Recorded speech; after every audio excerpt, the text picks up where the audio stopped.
What's the best thing to do when you're going through a bad breakup? How about get an allotment, develop a love of gardening, and find yourself an entirely new career? Well, it worked for Tom Leonard. In a matter of months, he went from knowing nothing about plants to professional garden design and appearing at Chelsea Flower Show as his alter ego Daisy Desire, also known as the drag queen gardener.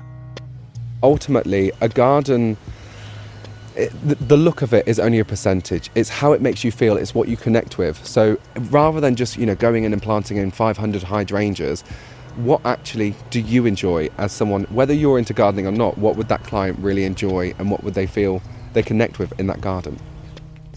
I'm Chris from Canopy Stars, and this is A Life More Wild. Join Tom now for a sunny stroll around Birmingham Botanical Gardens, where he learned his trade, saw how beneficial gardening can be for mental health, and worked out that one single thing without which a garden isn't really a garden at all.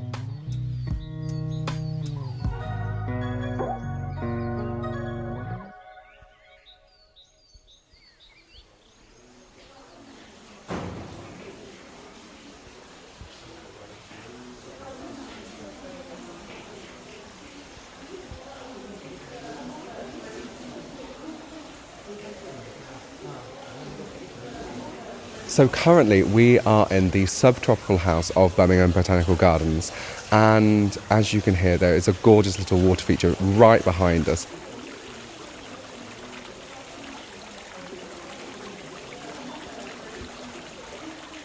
And there's some amazing kind of banana trees and some vanilla pod plants, and it's just amazing to be here.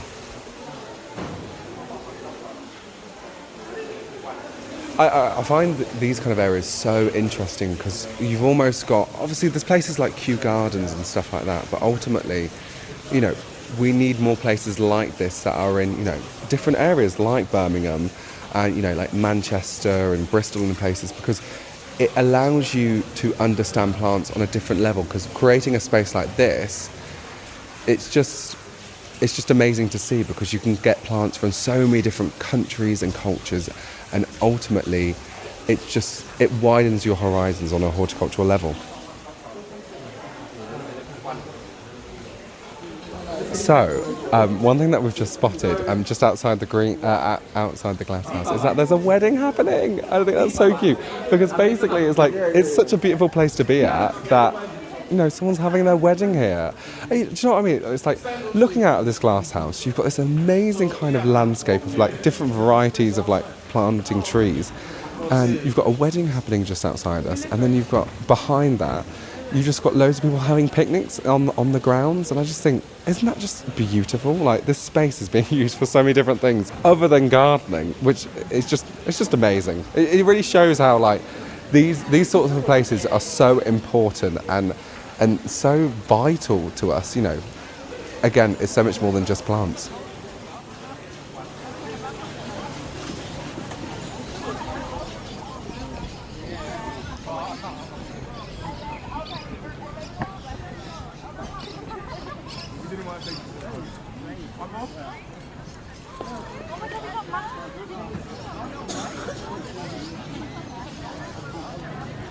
Outside the subtropical house, there are some amazing little flower beds that go all along all these amazing greenhouses.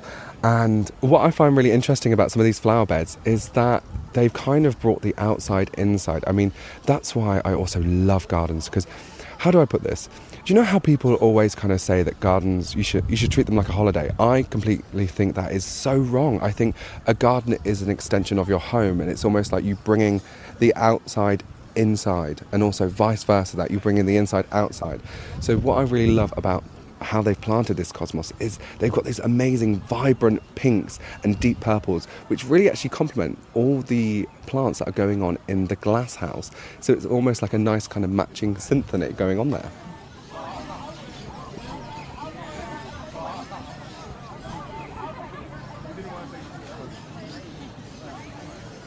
We're looking out upon this huge kind of green lawn that it's just so lovely to see, because there's so many people here having picnics and having little family days out. I mean, nothing beats kind of having a cider in the sun, is there? Surrounded by some great plants.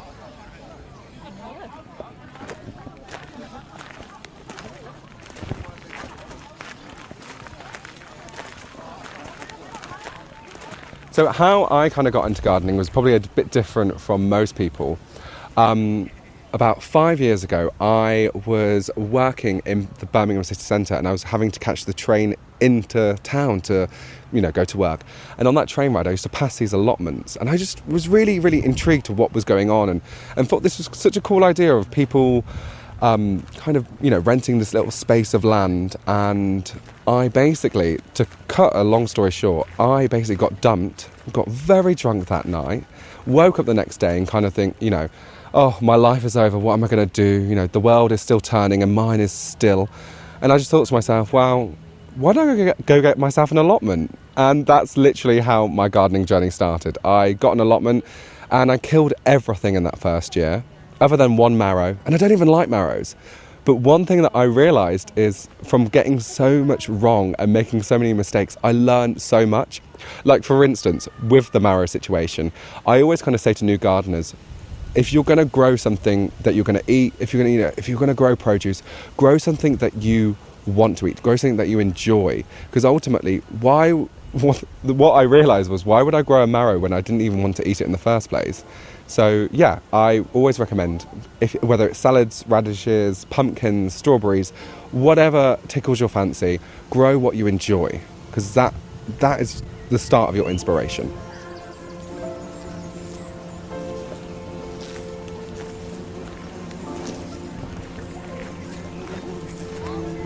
In my opinion, I don't think there's no such thing as a bad gardener. I think, honestly, it's just about trying. I think for you to be a good gardener, you have to have the qualities of just being nurturing, being sympathetic, if I can say that correctly, and, just being open to learn, because ultimately, no one starts off knowing everything, and I think that's what I've tried to kind of do in my career as the kind of presenting side of it, of being the drag queen gardener, is to take away that intimidation of gardening, because I ultimately feel people are, when you're not in gardening, or when you haven't already started it but you're interested in it, it can be intimidating, because people feel like, there's already so many people out there that know so much, and if I don't know everything, then I'm scared to learn, I'm scared to get involved. But in my job, if you can see, a 26-year-old young guy, obviously, who's also a drag queen, who works as a gardener, it might kind of take away that intimidation, just show, not all of us have to be some big horticultural experts. All you just need is just some inspiration and, just give it a go.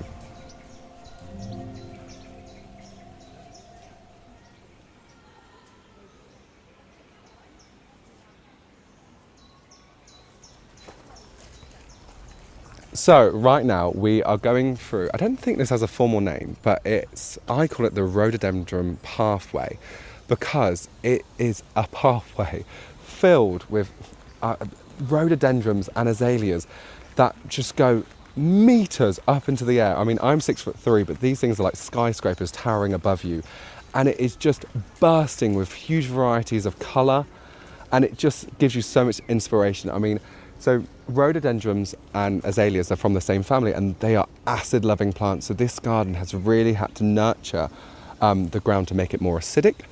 A good way to do this, by the way, is either some peat-free ericaceous soil, or if you've got some conifers in the area, and when they've dropped all their kind of pines and stuff like that, gather them all up, put them in a bin bag, and just pop them in the shed, really, or in a dark kind of place for about 6 months.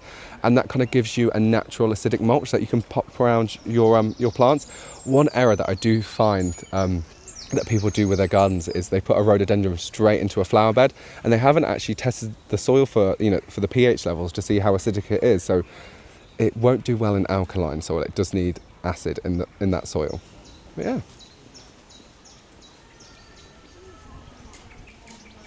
Oh my God, did you see that amazing butterfly? That is absolutely gorgeous. I mean, it's about the size of your hand. It was this gorgeous kind of deep blue butterfly. It's still coming, isn't it? With these kind of like tiger, like leopard print patterns, wasn't it? That was amazing.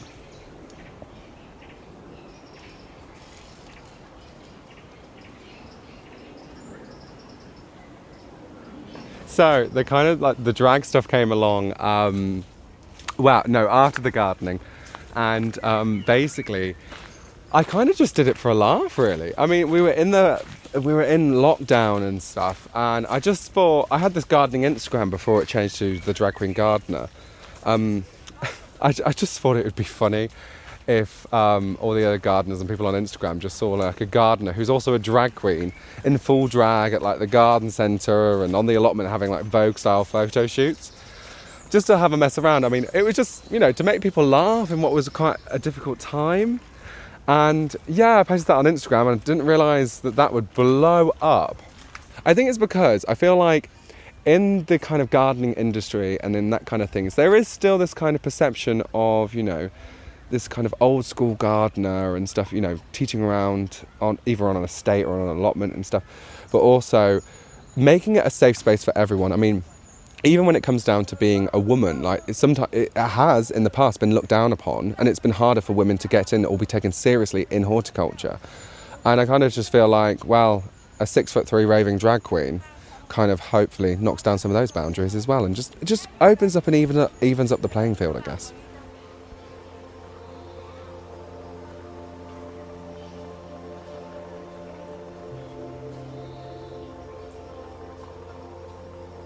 Sometimes, you know, we go through life and we do have moments where we are struggling to kind of nurture ourselves in a good way and, you know, probably look after ourselves. I mean, we've all been there and we'll all go through those moments. But what I'd recommend is just go nurture a plant instead. If you're struggling to kind of get out of bed or stuff, you know, water your houseplants, go out into the garden, do a bit of weeding. Because ultimately, by the time you go back to being in a good headspace and you're back to nurturing yourself, you'll look out into your garden and see all these amazing plants that, you know, that are in bloom that you've looked after. When, you know, things come into bloom, or when something, you know, really surprises you, or when your plant is doing well, it just fills you with like so much pride and joy, because you know, you haven't spent, you know, days on end, but you've spent moments actually caring for something. And when that thing kind of does the thing it's, you know, when that plant does what it's supposed to, it just, only someone who's, you know, done that with, you know, with plants before really understands, but it just fills you with so much joy. Because I kind of think, you know, you don't look after your houseplants hoping that they will die, and you don't prune a rose hoping that it won't bloom even better the following year, or, you know, put a seed in the ground hoping that it won't germinate. And I kind of just think that, you know, gardening, no matter what you're doing, is you actively participating in hope. And another thing that I absolutely love about it is you can't multitask when you're gardening. You can't rake and sow seeds at the same time. And we're never really giving ourselves time to process things anymore. When my hands are covered in mud and I'm digging around, I can't pick up my phone and do stuff. And I kind of think that when you're gardening, because you can't multitask, you are concentrating on that one task in hand.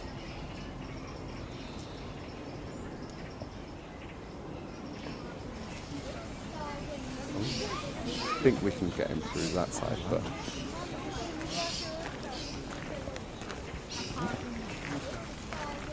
One thing that wouldn't surprise me if you found at Birmingham Botanical Gardens is actually peacocks. So they naturally have a peacock that like roams around, or a couple of them. Because I remember when I was training here, I used to be eating my sandwiches, and I don't know if you're allowed to feed them, but I used to take off bits of my bread from my sandwich and just throw it to them. But they're lovely. Sometimes they can attack some of the plants, but yeah, it's their home as well. You can't really fight with nature, can you? Also, where we are at right now is in front of this huge aviary where they have some amazing kind of like birds, like parrots and stuff. But in front of it are these great kind of almost estate-like rose gardens and all these amazing rose beds. And it was really interesting when I was training here, because to look after roses, you know, how to kind of prune them and how to look after them was very much part of the course. And it's great because having a place like this really allowed me to develop as a gardener, because I mean, when I first started gardening, I was like, I have no idea how to even prune a rose. I know there's like a way of doing it, I know there's a way of cutting it, and ultimately like being here was really, really useful, because now when I go into other people's gardens, because most people, you know, with big gardens, they generally do have roses, and it's really interesting. And I never like what I can see in front of me is it's just beautiful. I absolutely love roses, and I always say to people, like, you should always stop and smell them, and they smell amazing. it's just so floral and fragrant, and I think that's just amazing. If you've got like a dining table or near your seating area, always plant things that have like a good scent. So whether it is like a rose, with a high scent, or a salvia or something like that, because you want to kind of think about all five senses. I didn't realise there were 3 senses. All 5 senses when you're gardening as well, because ultimately things can look nice, they can smell nice. Think about touch, so putting things like something like a lamb's ear, or maybe like an ornamental grass.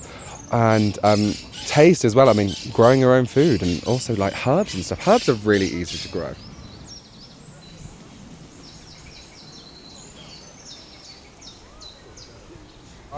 So I looked after a client. I redid her garden, and she was partially sighted, with the possible chance of her actually losing her sight fully.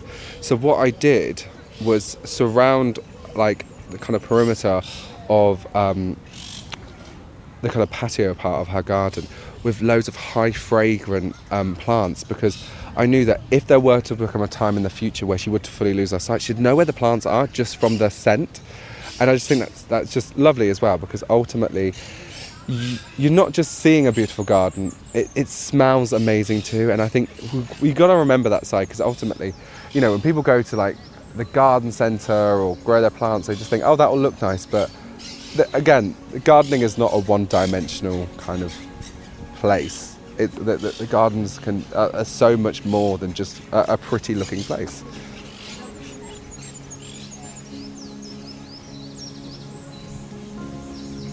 I kind of feel like the look of a garden is always 10-20%. The rest of it is how you enjoy it. I mean, I always say to people, I don't care if you've got weeds in your garden. Often when I've been on my allotment, if they're not up to my knees, they're not coming out. I'm just here to enjoy myself and to connect with plants, and not necessarily make it always look pretty. But one thing that I would give as a bit of advice for anyone who's getting into gardening, or anyone that has a garden or a windowsill box, is make sure that you have a seat, because a garden or your little kind of balcony is not a garden without a seat. Because how are you ever supposed to sit down and just enjoy if you're just constantly working on it? You need a moment to sit down and go, oh my God, this is beautiful. Do you know what I mean?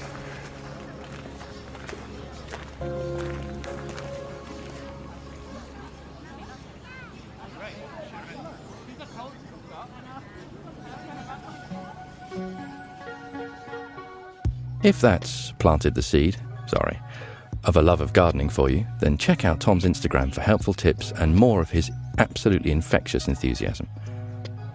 Tom came to gardening almost by accident, but next time you'll be out walking with Jack Harries, whose own passion, filmmaking, has been with him his whole life. Join him in London's Victoria Park as he talks about capturing climate change on camera, community activism, and the terrifying prospect of interviewing Barack Obama. Remember, if you haven't already, to give us a follow on your podcast app, tell a friend about the podcast, and check out @Canopy Stars on Instagram to see footage and photos from our days out recording.